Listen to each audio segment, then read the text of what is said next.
Hello and welcome to Council Conversations. It's my pleasure to share this opportunity to introduce you to the men and women who serve as our elected body and represent you, the residents of Greensboro.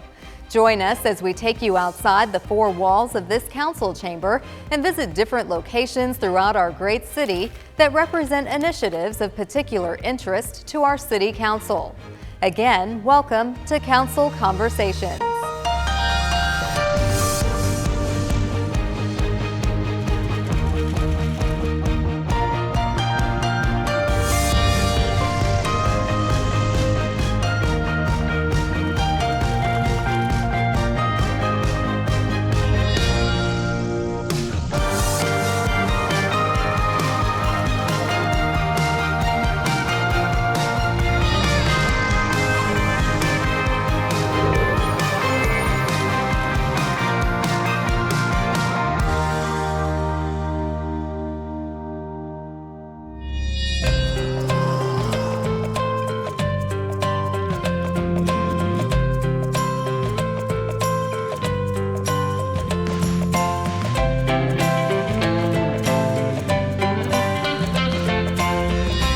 Thank you for joining us for this edition of Council Conversations. This day we are outside of City Hall and I have the pleasure of sitting down and speaking with Councilwoman Marikay Abuzuaiter.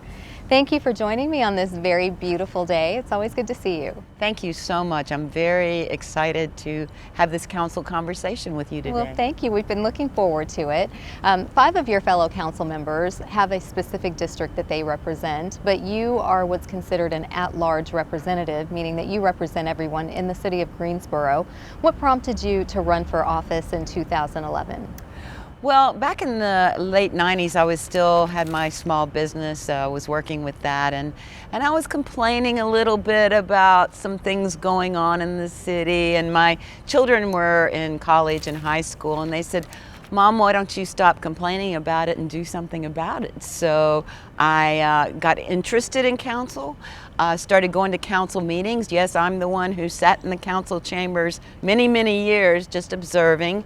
I was appointed to the Human Relations Commission in 2008, head of the International Advisory Committee in 2008 as well, and enjoyed my interactions with the people in city government and began to understand why things happen the way they do. 2008, I was also a City Academy graduate, an Impact Greensboro graduate, and in 2012 had the pleasure of taking the Citizens Police Academy.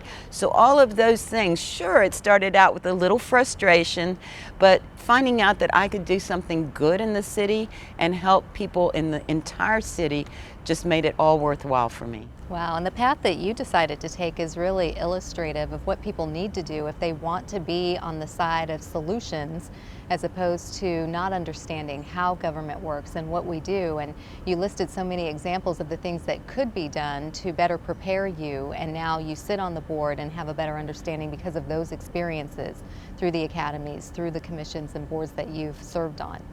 Yes, and it's been very, very humbling as well. I have to say that because getting to know so many people in the community has made my life rich, and helping them solve even the smallest issue or challenge, or at least directing them where to go in the city to find out is there assistance, has been one of the most heartwarming things that I've ever done in my career. It just really feels good to help people. Wonderful. And speaking of which, one project that is near and dear to your heart and a service available to all residents in Greensboro is the Family Justice Center. What role do you play with that? Yes, early on I began working with the Executive Committee for the Family Justice Center, and I have stayed on in that role because the Family Justice Center is a wonderful collaboration of so many agencies. Piedmont Services, you have the Sheriff's Department, the Greensboro City Police Department, many organizations that are in there, the Kellen Foundation, all who are wanting to assist those who are going through domestic violence, male or female, or elder abuse, or child abuse cases, and that's through the Child Response Initiative. In 2015, we had 15 domestic violence murders. And the Family Justice Center put forth a big campaign to make the community aware of the Family Justice Center, because it's a one-stop shop.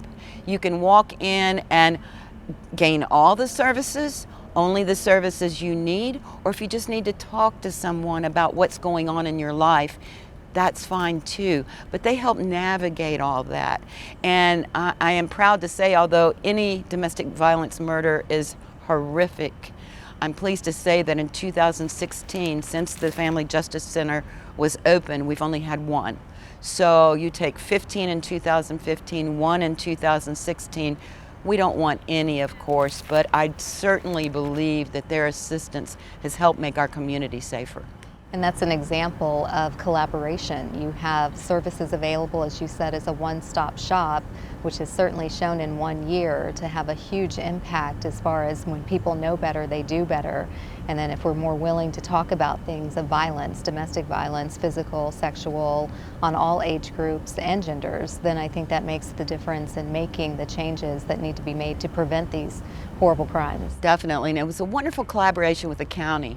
We had not usually collaborated on many things, but this is one thing that they realized as well. This is something horrible happening in our community, and we all need to come together, sit at the table, and see what we can do to make a solution. Wonderful. Well, thank you for your service on that. The city's been working diligently in terms of how to administer law enforcement in light of other communities and issues that have been going on across the country.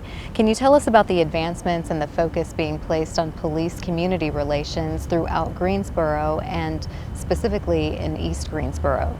Yes, one thing Chief Scott wanted to do when he came on board, it had already started, but he took the task of finishing it, was neighborhood-oriented policing.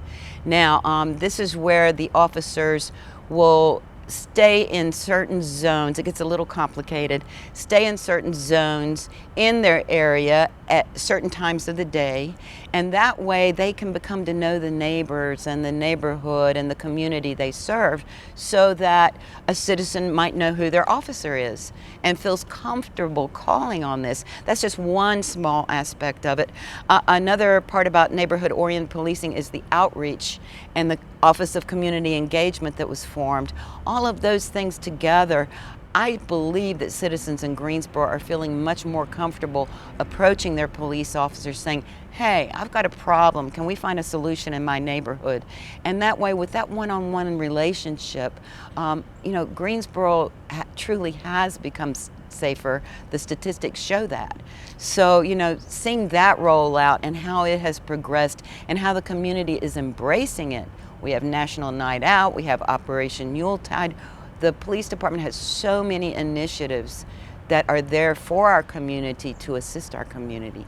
I think that's a great approach because it's taking policing to a different level in terms of really not just being service providers when you dial 911, but outside of those moments when you're not having an emergency, to understand that the men and women in uniform are just that. They're men and women who also live in our community, and they want to be part of what's happening in each of our neighborhoods. Definitely.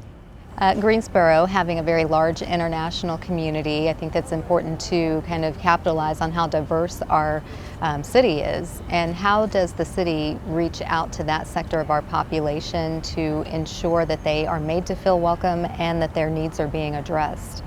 Yes, we have over 110 different ethnicities in Greensboro, and there are 105 different languages spoken. So yes, we are very diverse. The International Advisory Committee, which is under the Human Relations Commission, started back in 2008, and when I was elected in 2011, needed to turn the International Advisory Committee over to the international citizens. So they held an election. They went out and publicized what they were going to do. It was just like a real election in the city of Greensboro or the nation or the state. And they had an election process and votes. And I'm very proud to say that a young gentleman that I met many years ago who's in the international community, Adamu Muhammad, is the chair of the International Advisory Committee, and they do so many wonderful things in the community, and they bring forth ideas, they bring forth questions from their communities, and with the city staff and the Human Relations Department, then we can help answer the questions they have, get them the assistance they need, and therefore it only spreads out into the community. So it's a wonderful program. Yes, and I think in this current climate, it's important that we are able to let everyone in Greensboro know that there's a place for them in our city. Yes, and anyone is able to come and attend the meetings. They're on the last Friday of the month at 4 o'clock, and it's in the Cultural Arts Center. Okay. Now, transportation, that's always a big ticket item of discussion and concern. It's a big service, I would say one of the many key services provided by the city. You actually chair currently the Metropolitan Planning Organization Transportation Advisory Committee. One of the components of the bond referendum passed in November was $18 million dedicated to transportation. What can residents expect to see from that portion of the bond? Yes, now, what we are planning, and I know that our Department of GDOT is planning, as well as other planners within the city, we really want to take care of our streets and infrastructure, because I know that everyone in Greensboro knows that our streets unfortunately have an F grade right now. And with the bonds, we will be able to improve our infrastructure that way. I tell you, being chair of the Transportation Advisory Committee has been an eye-opening experience for me. I'm always up to a challenge, but I've learned more about asphalt and sound barriers than I ever thought I would need to know. So it's been a learning experience, and I've enjoyed every minute of it. And I know the citizens of Greensboro are going to be very excited when they see all the improvements. Wonderful, and we will keep them up to date as far as these bond projects, not just transportation, but there were 4 categories. So we're looking forward to being able to keep people up to speed as these projects get underway, so people can feel like what they voted on is actually happening. And I think it's exciting because the citizens overwhelmingly voted for the bonds. So that shows that our citizens are wanting to reinvest back into their city. Wonderful. And as we come to a close, the role of the Commission on the Status of Women may be something that people aren't very familiar with. So could you tell us a little bit about the kinds of issues that are being presented or on behalf of women in Greensboro? What does this commission do, and how can people support their efforts? Yes, the Commission on the Status of Women kind of went through a lull period a few years ago. It wasn't that people weren't interested or didn't care, but it just kind of went through that time period where not a whole lot was going on. But under the chairmanship of Deborah Goddard and with the support of the Human Relations Department, the Commission on the Status of Women has really taken off. I am so proud of them. They have a domestic violence committee, and in October, with all of the resolutions and interest in Domestic Violence Awareness Month, they held purple tree lighting. Purple is the color to notice about domestic violence awareness, and it was a very moving and touching ceremony to get awareness out. And you can really tell that all of the members of the commission are very dedicated to their roles. They come in with ideas, suggestions. In August, they had the Equality Breakfast, which had a panel of prominent women in Greensboro talking about different things that have affected their lives and how to mentor other women. You know, we need to empower other women to come along and take the places that we are going to leave someday. So it's very exciting, all the hard work they're doing. Wonderful. Well, Councilman Abuzuaiter, it's clear that you have a heart for the city. You have your hands in many pots, and you're making a change, you're making a difference. We thank you for your service, and we thank you for sitting down and having our council conversation. Thank you so much. I'm honored. Thank you. That concludes this edition of Council Conversations. Thank you for joining us, and we'll see you next time.